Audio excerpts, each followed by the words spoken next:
같이 말씀 보겠습니다. 오늘 함께 볼 말씀은 신약성경 고린도전서 말씀입니다. 고린도전서 1장 4절에서 7절까지 말씀입니다. 성경책으로는 신약성경 263페이지에 있습니다.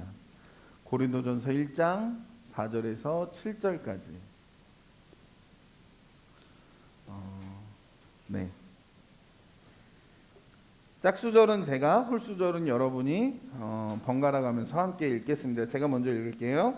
그리스도 예수 안에서 너에게 주신 하나님의 은혜로 말미암아 내가 너희를 위하여 항상 하나님께 감사하노니 모든 일 곧 모든 언변과 모든 지식의 풍족함으로 그리스도의 증거가 너희 중에 견고하게 되어 너희가 모든 은사의 부족함이 없이 우리 주 예수 그리스도의 나타나심을 기다림이라. 아멘. 오늘 우리가 고린도전서 말씀 함께 읽었는데요. 이 고린도전서 역시 누가 썼냐면 사도 바울이 쓴 편지입니다. 고린도 교회에 있는 성도들에게 편지한 내용이 이 고린도전서 첫 번째 편지입니다. 그리고 두 번째로 편지가 쓴 게 고린도 후서이고요. 신약 성경을 읽다 보면 사도 바울이 편지를 쓰면서 항상 인사를 하고 그 다음에 그 교회 그리고 그 성도들을 기억할 때 감사한 것들을 써요. 내가 너희들에게 편지를 쓰면서 너희를 생각해 보니까 이런 것들 때문에 너희를 생각할 때마다 내가 참 감사해 라고 이야기합니다. 그게 오늘 우리가 읽은 본문이에요. 그래서 고린도전서 1장 4절부터 제가 다시 한번 보면 그리스도 예수 안에서 너에게 주신 하나님의 은혜로 말미암아 내가 너희를 위하여 항상 하나님께 감사해 라고 이야기하면서 사도 바울이 그 편지를 시작합니다. 그러면서 사도 바울이 왜 감사한지를 이야기해요. 5절 말씀 보면 이는 너희가 그 안에서 모든 일 곧 모든 언변과입니다. 사도 바울이 고린도 교회에 있는 성도들을 기억할 때 첫 번째로 감사했던 게 뭐였냐면 너네들은 참 언변이 좋아 라고 이야기하는 거예요. 그러니까 누구든지 말을 다 잘하는 거예요. 우리가 자세하게 살펴볼 수는 없지만 이 고린도 교회가 있었던 이 고린도 지역이 수사학, 변증법이 굉장히 발전한 도시입니다. 그러니까 말을 다 잘하는 거예요. 누구를 데려다 앞에서 세워놔도 말이 거침없이 잘 나오는 겁니다. 그래서 감사해요. 너는 참 말을 잘해서 너무 내가 감사해. 그리고 거기에서 끝이 아니라 모든 언변과 모든 지식의 풍족함으로입니다. 우리 주변에도 말 잘하는 사람 있죠. 말 잘하는 사람 많습니다. 그런데 지식이 얕으면요. 지식이 얕으면 아는 게 깊지가 않으면 그 대화는 금방 끊어져요. 금방 끊어집니다. 그런데 고린도 교회에 있는 성도들은 어땠냐면 말을 잘할 뿐만 아니라 지식에 풍족했다고 이야기해요. 특별히 여기서 말하는 사도 바울이 이야기하는 지식은 뭘까요? 이때 당시에 정치, 경제, 과학, 사회 이런 걸까요? 아니요. 구약 성경, 성경에 대한 지식을 이야기하는 겁니다. 그러니까 누가 앞에 나와서 누구에게 설교를 맡기든 교육을 맡기든 누구든지 다 잘 해내는 거예요. 그러니까 감사할 만한 거죠. 여러분 어떠세요? 여러분 선생님들이랑 성경 공부를 따로 해보시지는 않았지만 우리 코로나 때문에 여러분들이 성경 공부를 하게 되면 말 잘하는 사람이 좋아요? 말 못하는 사람이 좋아요? 지식이 풍족한 사람이 좋아요? 지식이 부족한 사람이 좋아요? 그러니까 이건 감사할 만한 거예요. 고린도 교회를 사도 바울이 생각할 때마다 그 교회 안에 있는 성도들을 생각할 때마다 감사한 거예요. 왜? 그들은 말을 너무 잘하고 모든 지식에 풍족하기 때문이라고 이야기해요. 그런데 말을 잘하고 지식만 풍족한 게 아니라 하나가 더 있다고 이야기해요. 뭐냐면 7절 말씀을 보면 너희가 모든 은사에 부족함이 없다라고 이야기하는 거예요. 사도 바울이 고린도 교회를 생각하고 고린도 교회에 있는 성도들을 생각하며 감사할 때 세 가지를 이야기합니다. 하나는 말, 하나는 지식, 그 다음 마지막은 은사예요. 말도 잘하고 지식도 풍족한데 그 와중에 은사도 풍족한 거예요. 그러니까 감사할 만하죠. 감사할 만하죠. 뭘 맡겨도 부족함이 없는 거예요. 그런데 이 사도 바울이 이런 고린도 교회 성도들에게 편지하면서 중간에 이해할 수 없는 말을 합니다. 고린도전서를 이렇게 쭉 읽어가다 보면 갑자기 사도 바울이 그런 고린도 교회 성도들에게 말도 잘하고 지식도 풍족하고 은사도 부족함이 없는 그런 고린도 교인들에게 이렇게 말해요. 고린도전서 3장 1절 말씀을 보면 제가 이렇게 읽어볼게요. 형제들아, 내가 신령한 자들을 대함과 같이 너희에게 말할 수 없어서 육신에 속한 자, 곧 그리스도 안에서 어린아이들을 대함과 같이 너희를 대하노라라고 해요. 여러분, 이 말씀이 혹시 이해가 되세요? 듣기만 해서 이해가 안 되나? 사도 바울이 고린도 교회 편지를 써요. 맨 처음에 감사해요. 너는 참 말을 잘해서 좋아. 감사해. 지식이 풍족해서 참 감사해. 은사가 부족함이 없어서 참 감사해. 그런데 내가 너희들을 어린아이와 같이밖에 대할 수가 없어. 왜일까요? 사도 바울이 그런 고린도 교인들, 말도 잘하고 지식도 풍족하고 은사에 부족함이 없는 그런 고린도 교회 성도들을 향해서 내가 너희들을 청년들처럼 좀 장성한 어른처럼 대할 수 있으면 좋겠다. 너희에게서 그 신앙의 성숙함이 좀 드러났으면 좋겠어. 너희는 여전히 성숙하지 않아서 내가 너희들을 어린아이들처럼 대할 수밖에 없어 라고 얘기합니다. 말씀을 준비하고 예배를 준비하면서 부활 후 첫 번째 주일입니다. 우리 안에 공통점이 있죠. 뭐냐면 부활하신 예수님을 믿는 사람들이라는 거예요. 우리가 예수님의 십자가, 예수님의 그 부활의 그 사건으로 말미암아서 우리가 예수님을 믿어서 죄인에서 용서받은 의인으로 우리는 이 신분의 변화를 경험한 사람들입니다. 그런데 제가 예전에 로마서 때도 한번 얘기했죠. 신분의 변화가 끝이라면, 하나님이 우리에게 원하시는 것이 신분의 변화가 끝이라면 우리는 너무 일찍 믿은 거예요. 하나님이 우리에게 원하시는 게 신분의 변화만은 아닌 겁니다. 우리가 정말 필요하고 우리가 정말 애쓰고 수고해야 될 게 있는 거예요. 그건 뭐냐면 우리의 신분이 아니라 우리의 수준이 변하는 일입니다. 이것은 어쩌면 일평생 싸워야 됩니다. 그래서 사실 한 주간 동안 고민이 되게 많았어요. 이 주제를 이야기해야지 하다가 이게 과연 들을 만한 주제일까 생각했어요. 그런데 그래도 고민하다가 그 생각했어요. 지금부터 싸워야지. 이게 나중에 어른이 돼서 이 이야기를 들으면 싸울 시간이 너무 없을 수 있으니까.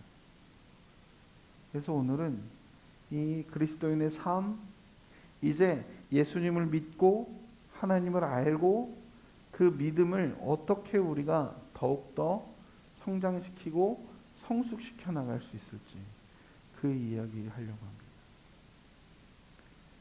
여러분, 믿음이 좋은 건 뭐가 증거가 될까요? 오늘 고린도 교회에 있는 성도들을 바라보면서 사도 바울이 이야기해요. 너네 참 말 잘해. 그리고 너네 지식도 풍족해. 은사도 많아. 근데 너네 성숙하진 않아. 그럼 도대체 그리스도인의 성숙은 그 기준이 무엇일까요? 사도 바울은 고린도전서라는 고린도 교회에 보내는 이 편지 한 편을 통해서 이 이야기를 풀어나가고 있습니다. 그래서 오늘 정말 보고 싶은 말씀은 몇 장 뒤에 있는 고린도전서 13장이에요. 이 고린도전서 13장은 우리에게 무슨 장으로 유명하냐면 사랑장으로 유명합니다. 이 찬양이 제일 유명해요. 내가 천사의 말 한다 해도. 들어본 적 없죠? 네. 한 20몇 년 전엔 이게 결혼식 축가 넘버원이었어요. 저도 이걸로 축가해 본 적이 있습니다. 근데 이 말씀은 결혼식 축가로 쓰일 만한 말씀은 아닙니다. 사도 바울은 그리스도인의 성숙의 기준에 대해서 이야기해요. 그러면서 고린도전서 13장을 이렇게 시작합니다. 내가 사람의 방언과 천사의 말을 할지라도, 방언이요. 그리고 천사의 말을 하는 거예요. 얼마나 대단합니까? 우리가 예배 전에 12시 반에 함께 모여서도 기도하고, 예배 전에도 기도하고, 말씀 마치고도 기도해요. 여러분 어떻게 기도해요? 그냥 기도합시다 그러면 아멘 하면 눈 떠. 물론 여러분 기도하고 있는 줄로 믿어요. 여러분의 다만 입이 움직이지 않을 뿐이지 여러분의 마음은 기도하고 있다고 믿습니다. 그런데 고린도 교회에 있는 성도들은 어떻게 기도했대요? 방언으로 기도했대요. 방언만 했나요? 천사의 말로도 기도했대요. 얼마나 대단한가요? 얼마나 대단해요. 그런데 사도 바울이 그 뒤에 이야기해요. 내가 사랑의 방언과 천사의 말을 할지라도 사랑이 없으면 그거 소리나는 구리와 같다. 울리는 꽹과리와 같다. 그거 뭐라고 얘기하는지 아세요? 야, 그거 소음이야. 시끄러운 거야. 라고 얘기해요. 2절은 뭐라고 얘기하는지 아세요? 내가 예언하는 능력이 있어 모든 비밀과 모든 지식을 알고, 예언하는 능력이 있어요. 모든 비밀을 알아. 무슨 비밀을 알고 싶습니까? 제가 알고 싶은 그것을 여러분도 알고 싶은가요? 그것을 안다 할지라도. 그 다음은 뭔지 아세요? 내가 산을 옮길 만한 믿음이 있을지라도. 여러분 산을 옮긴다는 건 얼마나 대단한 걸까요? 오늘 우리 예배 마치고 이렇게 다 나갔다가 뭐 빠뜨린 게 있어서 한 명이 이렇게 올라왔어요. 그런데 우리 교회가 저 산 쪽으로 이만큼 옮겨져 있어. 근데 우리 민서가 이렇게 나오면서 위풍당당하게 나오면서 내가 기도해서 옮겼어. 만약에 그러면 여러분 어떻게 하시겠어요? 저는 그 앞에 무릎 꿇어야 돼요. 날 위해 한 번만 기도해 달라고. 기도해 달라고. 얼마나 대단합니까? 그런 능력이 있다 할지라도 뭐라고 이야기해요? 사랑이 없으면 그거 아무것도 아니라고 이야기합니다. 3절은요. 내가 내게 있는 모든 것으로 구제하고 또 내 몸을 불사르게 내어줄지라도. 가지고 있는 건 나누는 것뿐만 아니라 내 몸을 불사른다. 진짜 내 목숨까지도 다 내어주는 겁니다. 그런 사랑, 그런 헌신이에요. 그런데 그래도 사랑이 없으면 그거 아무것도 아니라고 이야기하는 거예요. 그러면 방언하는 것보다, 천사의 말을 하는 것보다, 예언하면서 모든 비밀을 아는 것보다, 산을 옮길 만한 믿음보다, 그리고 우리가 구제하고 내 몸을 불사르게 내어주는 모든 것보다 가장 중요하다고 말하는 사랑은 뭘까요? 사랑은 뭘까요? 옛날에 이렇게 종이컵 보면, 자판기에서 커피 많이 마실 때 보면 종이컵 보면 뭐 이렇게 써 있어요. Love is waiting. 이렇게 써 있어요. 사랑은 기다립니다. 그럼 사랑은 뭔가요? 그래서 사도 바울이 고린도전서 13장의 4절부터 7절까지는 사랑이 무엇인지 사랑은 이라고 이야기하면서 설명하는 거예요. 제가 읽어볼게요. 여러분들 다 이미 알고 있어요. 사랑은 오래 참고, 사랑은 온유하며, 시기하지 아니하며, 자랑하지 아니하며, 교만하지 아니하며, 무례히 행하지 아니하며, 자기의 유익을 구하지 아니하며, 성내지 아니하며, 악한 것을 생각하지 아니하며, 불의를 기뻐하지 아니하며, 진리와 함께 기뻐하고, 모든 것을 참으며, 모든 것을 믿으며, 모든 것을 바라며, 모든 것을 견디느니라. 15가지입니다. 이게 사랑이라고 이야기해요. 사랑은 오래 참고, 사랑은 온유하고. 만약에 여러분이 이거를 하나로 줄인다면 여러분은 뭘로 줄일 수 있겠습니까? 하나로 줄인다면. 이것은 우리가 복음서, 신약 성경 맨 앞에 있는 성경 4권, 마태, 마가, 누가, 요한, 뒤에가 복음으로 끝나는 걸 복음서라고 이야기해요. 그 책에 나오는 예수님의 성품들. 우리가 정말 싸워야 하고 우리가 변화해야 할 우리의 수준의 기준은 무엇인지 아시겠습니까? 예수님을 과연 얼마나 닮았는가 하는 거예요. 예수님을 내가 과연 얼마나 닮았는가입니다. 내가 아무리 말을 잘하고, 내가 아무리 지식이 풍족하고, 내가 아무리 은사의 부족함이 없다 할지라도 예수님을 닮지 않았다면 어린아이인 거예요. 그러나 지식이 좀 모자라도, 말은 좀 못해도, 은사는 좀 부족해도 예수님을 닮는다면 그 사람은 성숙한 사람. 여러분은 어떠세요? 여러분은 예수님을 얼마나 닮아 있습니까? 예수님을 닮고 싶은가요? 예수님을 닮아가고 싶은 그 마음, 그 열망이 여러분에게 있나요? 아니면 난 그냥 이 정도,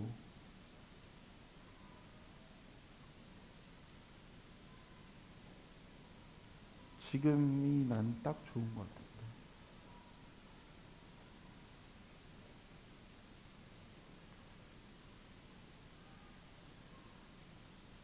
아니요. 하나님이 우리를 통해 기대하시는 게 있어요. 우리가 예수님을 닮아가기를 기대해요. 그러면 어떻게 해야 닮아갑니까? 어떻게 해야 닮아갑니까? 정말 닮고 싶다면 그게 궁금하겠죠? 똑같은 이야기를 표현을 좀 바꿔서 사도 바울은 갈라디아서 5장에 이것을 이렇게 이야기해요. 오직 성령의 열매는 이라고. 사랑과 희락과 화평과로 시작하는. 여러분, 사과나무에서 사과가 열리는 건 기적인가요? 봄이니까. 올해 오이도 벚꽃이 좀 오래 간다고? 그래요. 지난주에 사진들 많이 찍었는데 마지막 오늘을 즐기세요. 내일부터 비가 온답니다. 벚꽃은 엔딩이에요. 네, 봄이 갑니다. 벚나무에서 벚꽃이 피는 건 기적일까요? 아니요. 지극히 자연스러운 겁니다. 벚나무에서 개나리가 피는 건 기적이죠. 무슨 이야기일까요? 우리가 어떻게 하면 그 성령의 열매를 맺을 수 있을까요? 우리가 어떻게 하면 예수님을 닮아갈 수 있을까요? 우리가 노력해서 벚나무가 벚꽃을 피우기 위해서 노력했을까요? 아니요. 그냥 벚나무로 있으면 돼요.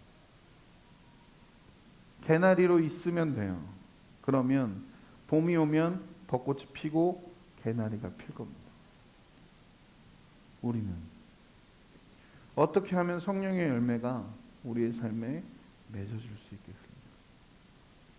뭔가 노력해야 돼? 사랑하려고 애쓰고 기뻐하려고 애쓰고 절제하기 위해서 애써야 됩니까? 제가 다이어트 시작한 지 한 3년 됐어요. 요요가 오기 시작했어요. 좌절이 돼요. 어떻게 해야 먹는 걸 절제할 수 있을까요? 몸짱 연예인 사진을 매일 봐야 될까요?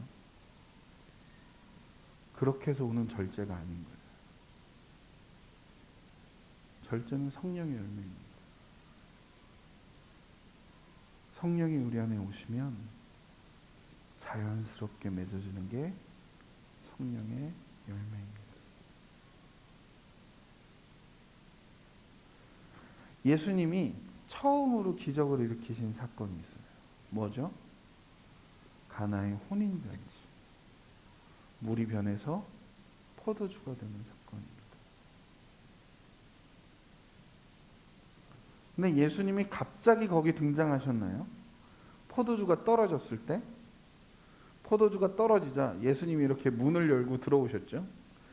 여기 포도주가 떨어졌다고 내가 들었네만. 그러면서 물을 포도주로 바꾸셨나요? 아니요. 성경을 보면 예수님은 그 이전부터 그 잔치의 자리에 쭉 계셨어요. 그런데 언제 물이 포도주로 바뀌나요? 예수님이 그 잔치에 손님으로 계실 때가 아니라 이제는 그 잔치의 주인이 되실 때. 오늘도 우리 찬양했어요. 그리고 또 찬양할 겁니다. 예수님 내 삶의 주인이 되어주세요. 기도도 많이 하고 찬양도 많이 했어요. 예수님이 정말 내 삶의 주인이세요? 아직 예수님은 우리의 삶의 손님 아닙니까? 한 가지 분명한 건 예수님이 내 삶의 손님으로 계시는 한 내 삶엔 아무 일도 일어나지 않을 겁니다. 예수님이 내 삶의 주인 되시지 않는 한 성령의 열매는 없을 겁니다. 우리는 여전히 어린아이들 겁니다. 신앙의 성숙 그런 거 없을 겁니다. 이번 한 주 우리가 그 기도하고 싶어요. 예수님, 내 주인이 되어주세요. 더 이상 내 삶의 손님이 아니라 예수님 내 삶의 주인이 되어주세요. 내가 또 속이진 않을 테니까. 예수님, 성령님 인격적이시라고 얘기해요. 그 얘기는 뭐냐면 그분은 우리가 초청하면 오실 거예요. 우리가 내어드리면 그 자리에 앉으실 겁니다. 그러나 우리가 내어드리지 않으면, 우리가 초청하지 않으면 오시지 않을 거예요. 우리 이 시간 같이 찬양하시면서 하나님 앞에 같이 좀 나가실까요?